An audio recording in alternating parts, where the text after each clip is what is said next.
Welcome to this week's edition of 2.5 Kiwi Podcast. Joining me is Aaron thinks he knows it all Shields and Jack wants to know it all Newman.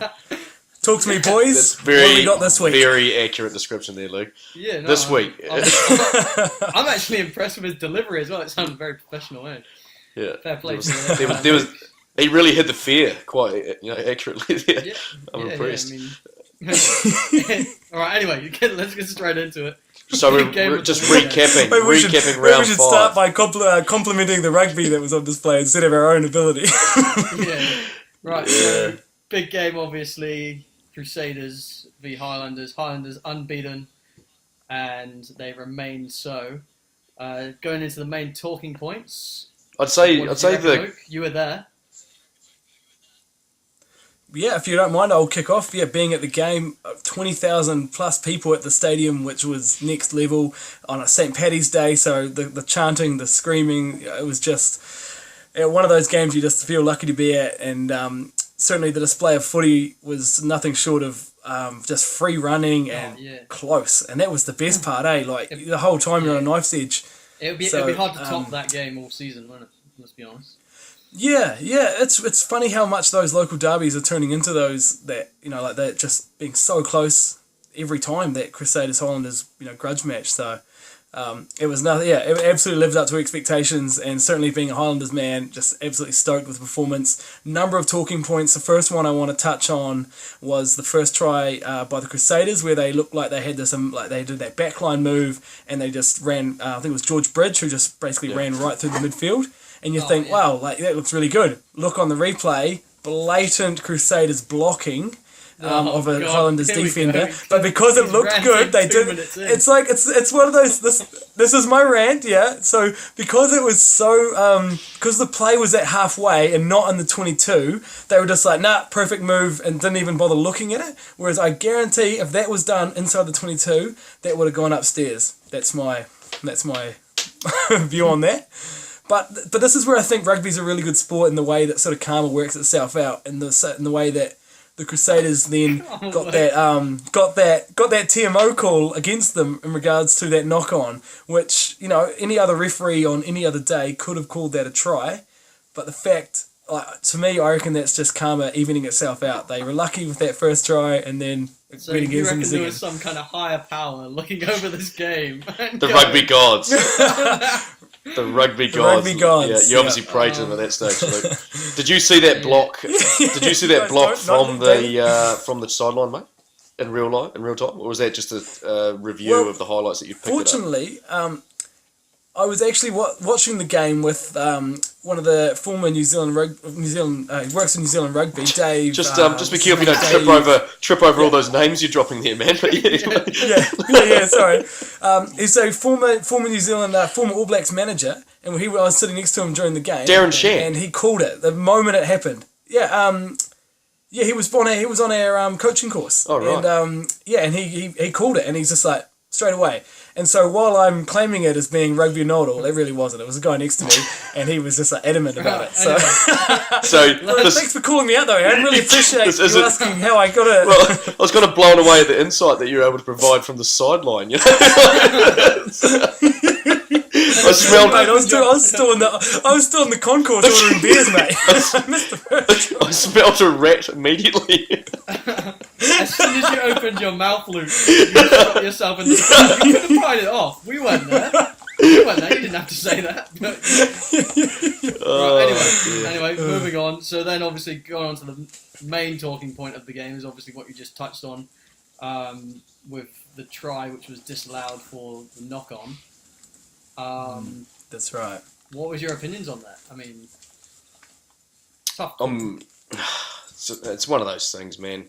You look at it. The more you look at it, the harder it is to make an opinion about it. You see it for the first time. You make your mind up, and then you see 16 different new angles in slow motion, and real time plays are very, very different to slow motion, in my opinion. Yeah. Bateman's obviously come out and said it went about a metre forwards when he thought about it. But he didn't.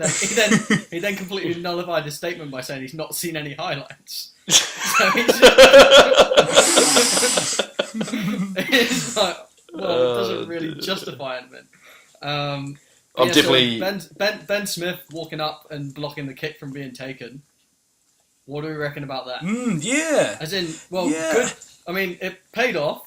Good leadership, I guess. But I mean, do you want that happening all the time? I mean, this is the problem with rugby. There's so many laws. It really does sort of detract at times, and that would be an example of that, in my opinion. Yeah, because you don't want the captain going blocking the kick every single time, so the video ref gets to analyze the whole scenario. I mean, it took quite a while. I mean, in a big derby, you kind of understand it, but you just hope it doesn't go forwards. Anyway, it is what it is. It is, It is what it is. We're dwelling on the past. Player of the day, who would you go with? I mean, they said it was, what's his face? I think Elliot Dixon, I think they called. What do you think about... and that... Oh, sorry. So, obviously, I was going in thinking that Naholo was obviously going to be the star man, but I think Tavita Lee, the damage he was doing was ridiculous. I mean, he was just always beating that first tackle away, and then in one case, I think he even beat 3 tackles. I think he almost doubled the second person's meters. Yeah. Wow. I'm just stoked for New Zealand rugby that you can have derbies like that, because I'm going to put it out there now. I've seen Test matches that I would never ever go to again. Oh, far worse than that. From an entertainment spectacle and atmosphere. But that's what you get with the derbies, like Luke touched on. I mean, it's great to have them. Right, so you look forward to it. We missed it last week, but we thought about it again this week. Sorry, Jack. I'm just gonna. Sorry. Just I just want to. This is another this is a good for me. Spit it I out. think this is a really good talking point for rugby. Are you an All Blacks fan or are you a rugby fan? And I think a lot of people in New Zealand, you'll find, I think, are predominantly All Black fans. They're not actually rugby fans. So, when the All Blacks play in South Africa, Springboks, they'll, get in behind and think, I'm a huge fan of rugby. But the reality is, I think for a lot of people, rugby, for me anyway, I'm a Highlanders fan. I back the Highlanders more than I actually back the All Blacks on account of I actually finding these games, I'm emotionally more attached to a Highlanders victory over the Crusaders than I am an All Blacks victory over South Africa or Australia. So I just want to, are you boys in the same boat? Easy to say not in a World Cup year, I reckon, Luke, to be honest. But I hear what you're saying. There's true blue blood rugby fanatics. I think you're confusing supportive with fanatic. And I'd argue you're in a fanatic. You're literally on a rugby podcast as we speak. How many? So I've come to the right place. Yeah. I'm on the right podcast. You would also say though. I mean, is it because also the All Blacks have been so dominant that you don't get that challenge? That's a good point. That's a very good point. In the local games. Anyway, moving on. We'll go. That's a great point, Jack. Great point. It's purely opinionated. So it's food for thought. Let us know what you think. And moving on. So we've got it last week. Before Luke interrupts me again, Unicorn of the Week. I think it was the clear try set up by the sheer bit of brilliance from Mata Ely. Not only the kick, but then the bounce was obviously favourable, but he still had to do a lot after that bounce. He had to kind of he almost kind of fumble grabbed it and made the pass in the matter of seconds. And then it was away. Yeah, I think it's a deserving Unicorn of the Week. I'll give you that one, Jack. Yeah. Okay, right. Anyway, enough of that game. Aaron, do you want to introduce the next one? Unless Luke, you have more comments on it, mate. If you want to go ahead, then. Well, I mean, the problem is that you open the floor up to Luke. Luke will talk about anything but the game that we're just talking about. Let's go. We've got two huge Chiefs fans here. Speaking of fans, Luke, we've got huge Chiefs fans. You're a big Sam Cane fan, and Jack, as we all know, is secretly in love with Damien McKenzie. But Chiefs versus Bulls, this is a really interesting game. I mean, Bulls had the wood absolutely on the Chiefs, caught them napping, sort of 22 points up within the same sort of number of minutes. They scored some real good tries, especially that one in the first couple of minutes. That is the point I want to make. I think the set-piece tries of these last few weeks have been second to none in my rugby viewing history. The ability for teams to produce a try, no matter where it is in the field, off a set-piece scrum or line-out has been outstanding. In my opinion, I think the international teams could take a lot from some of these plays, and they're not because of poor defence either. They're actually just perfectly timed and well structured plays where the launch is flooding the channels. You've got people running where they're supposed to be, and the passes are sticking. It's fantastic rugby watching. I'm loving it. I'm absolutely loving it.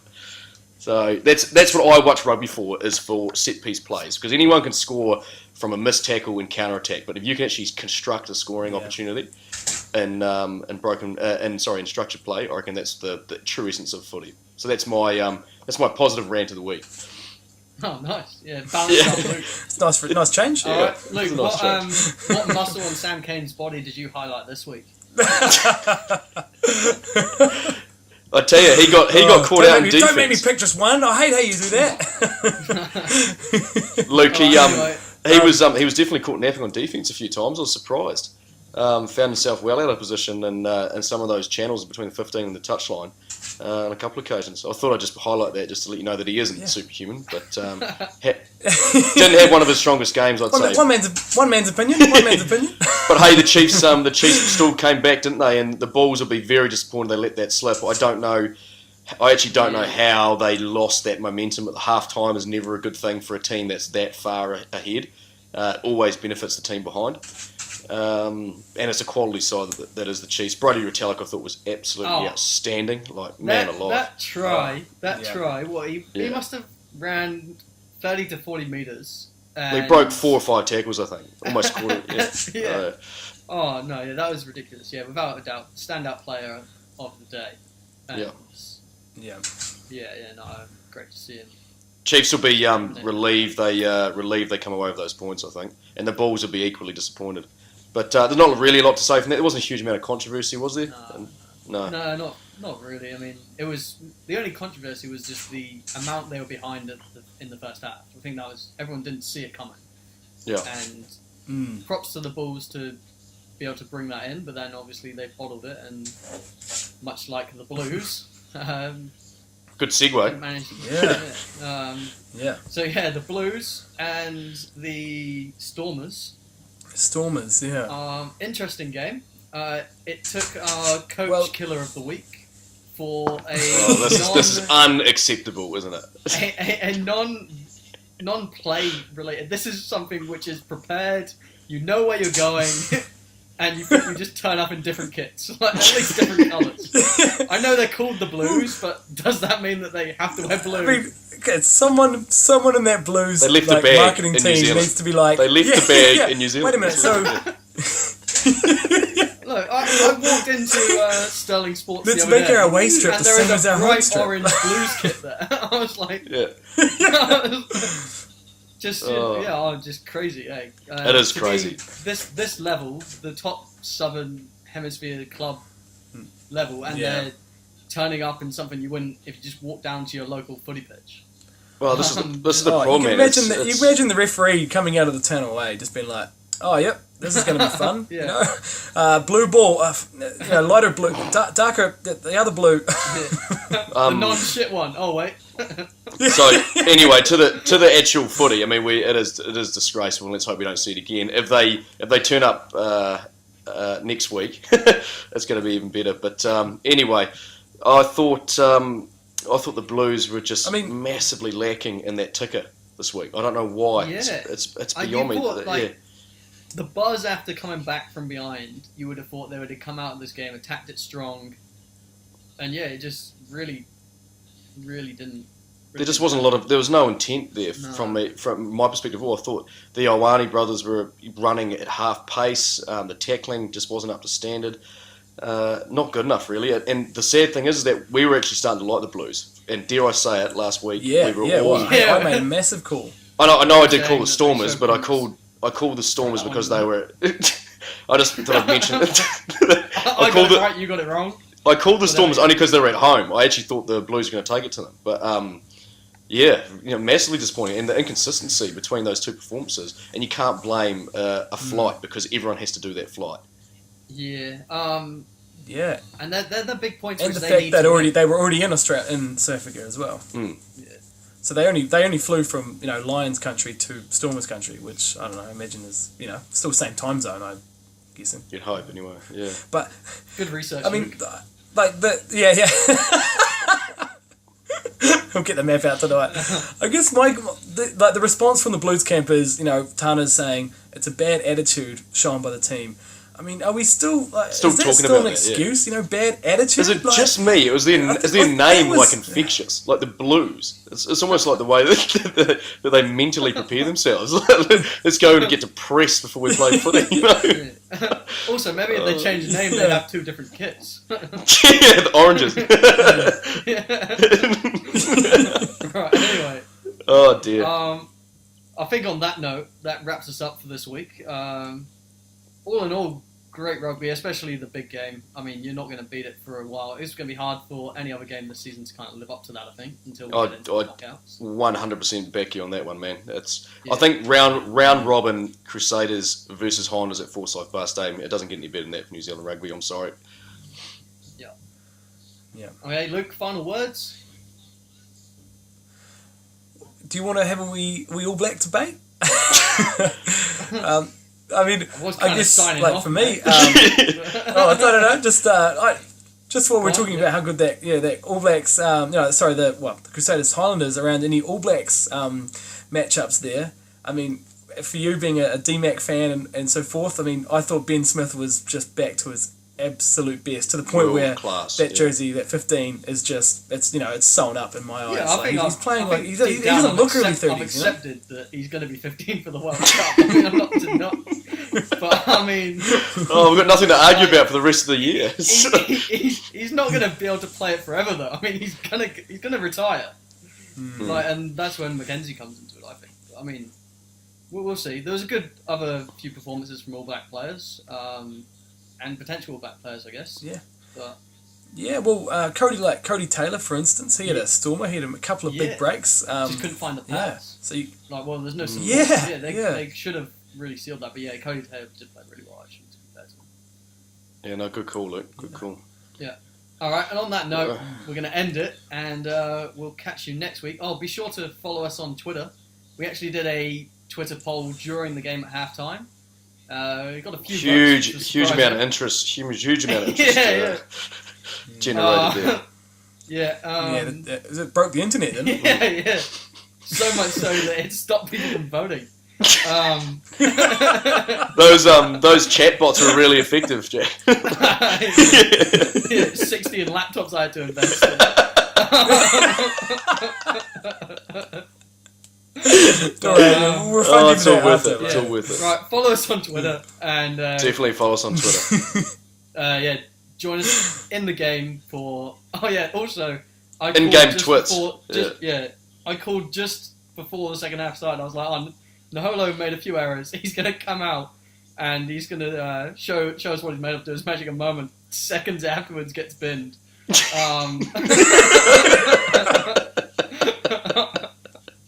So, that's the kind of magic you see on our Twitter feed. It's all right, been a pleasure, boys. Been a pleasure, boys. Looking forward to next week. We'll catch you next week. And join in later in the week for when we've got our predictions of game week 6. Yeah. Can't wait. See you then. Catch you later. See you then. All right, boy.